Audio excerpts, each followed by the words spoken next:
Hello, my dear students. How are you all? Hope you all are keeping fine.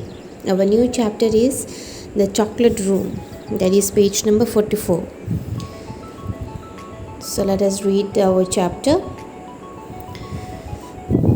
Ronald Dahl will always be counted among the greatest of modern British writers. This chapter is from Charlie and the Chocolate Factory, one of his most popular books for children. Mr. Willy Wonka invites 5 children for a visit to his chocolate factory. Among them is a poor little boy, Charlie Bucket, accompanied by his grandfather. The children see fantastic sights at the factory and have strange experiences. In this extract, Mr. Wonka shows them the chocolate room. An important room this, cried Mr. Wonka, taking a bunch of keys from his pocket and slipping one into the keyhole of the door. This is the nerve center of the whole factory, the heart of the whole business, and so beautiful. I insist upon my rooms being beautiful. I can't abide ugliness in factories. In we go then, but do be careful, my dear children. Don't lose your hats. Don't get overexcited. Keep very calm. Mr. Wonka opened the door. 5 children and 9 grown-ups pushed their ways in, and oh, what an amazing sight it was that now met their eyes. They were looking down a lovely valley. There were green meadows on either side of the valley, and along the bottom of it there flowed a great brown river.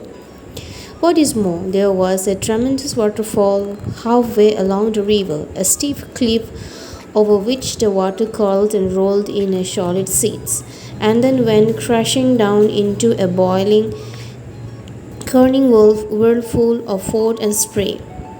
Below the waterfall, and this was the most astonishing sight of all, the whole mass of enormous glass pipes were dazzling down into the river from somewhere high up the ceiling. They really were enormous, those pipes.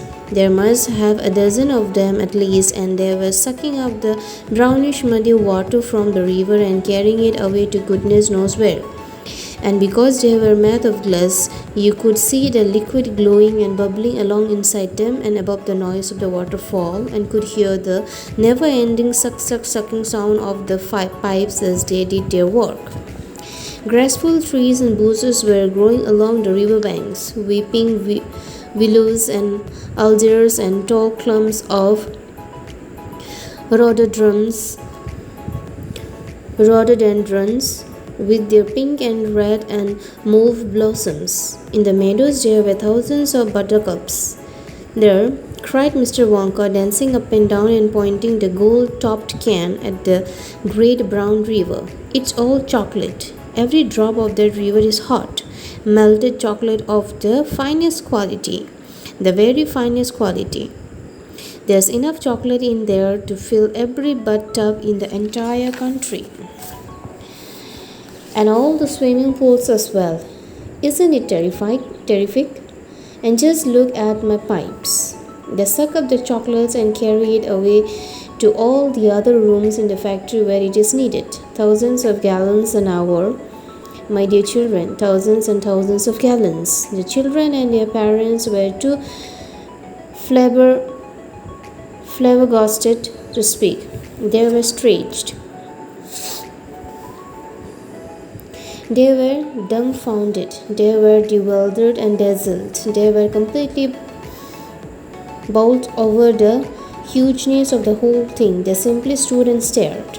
The waterfall is more important, Mr. Wonka went on. It mixes the chocolate, it chunks it up, it pounds it and beats it. It makes it light and frothy. No other factory in the world mixes its chocolate by waterfall, but it's the only way to do it properly, the only way. And do you like my trees? He cried, pointing with his stick. And my lovely bushes, don't you think that they look pretty? And of course they are all eatable, all made of something different and delicious. And do you like my meadows? Do you like my grass and my buttercups? The grass you are standing on, my dear little ones, is made of my new kind of soft, minty sugar that I have just invented. I call it switch. Try to blend. Please do. It's delectable. Automatically, everybody bent down and picked one blade of grass. Everybody, that is, except Augustus Gloop, who took a big handful, and Violet Beauregard, before tasting her blade of grass, took the piece of world record breaking chewing gum out of her mouth and stuck it carefully behind her ear. Isn't it wonderful? Whispered Charlie. Hasn't it got a wonderful taste, Grandpa? I could eat the whole field, said Grandpa Joe, grinning with delight. I could go around on all fours like a cow and eat every blade of grass in the field. Try a buttercup, cried Mr. Wonka. They are even nicer. Suddenly the air was filled with screams of excitement. The screams came from Veruca Salt. She was pointing frantically to the other side of the river. Look, over there, she screamed. What is it? He is moving. He is walking. Isn't it a little person? It's a little man. Down there below the waterfall, everybody stopped picking buttercups and stared across the river. She is right, Grandpa, cried Charlie. It is a little man. Who can see him? Can you see him? I can see Charlie. I see him, Charlie, said Grandpa Joe excitedly. And now everybody started shouting at once. There's two of them. My gosh. So there is. There's more than two. There's 1, 2, 3, 4, 5. In this lesson, Mr. Wonka tries to explain that the chocolate room is the nerve center of his factory. It is the most beautiful room. Mr. Wonka does not care for ugliness.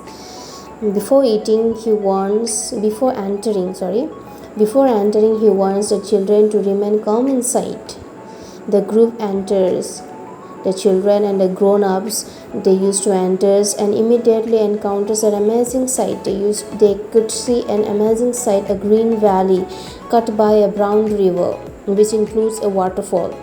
At the base of the waterfall, they could see a transparent pipes flows into the river from the ceiling of the room. The pipe sucks the bubbling liquid out the river and carried away. All around the river, various trees and flowers used to grow. Mr. Wonka then explains them with great excitement that the river is entirely made of chocolate.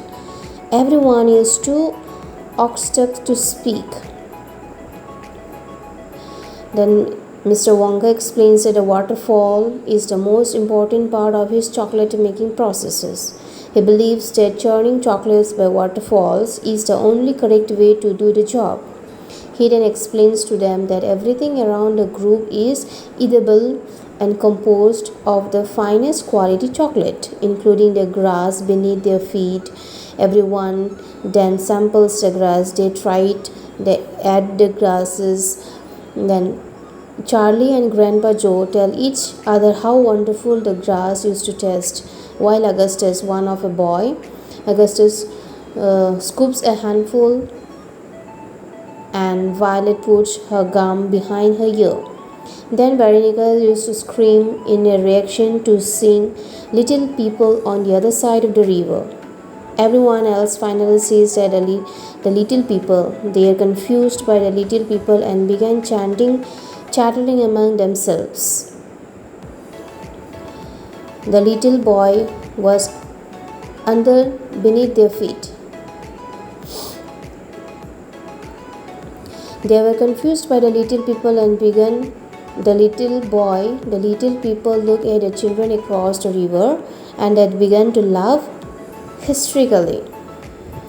Charlie doesn't believe that they are real people, but Mr. Wonka assures them that they are real, and they are perfectly real, and there are not only one or two, there are more than 1, 2, 3, 4 and 5. So my dear students, hope you have understood the story. I have not explained you all through. In a short, I have explained you. Please go through once again your book. Till then, take care. Thank you. And in your assignments, I have given you your notes. Please write it down in your copy. Thank you.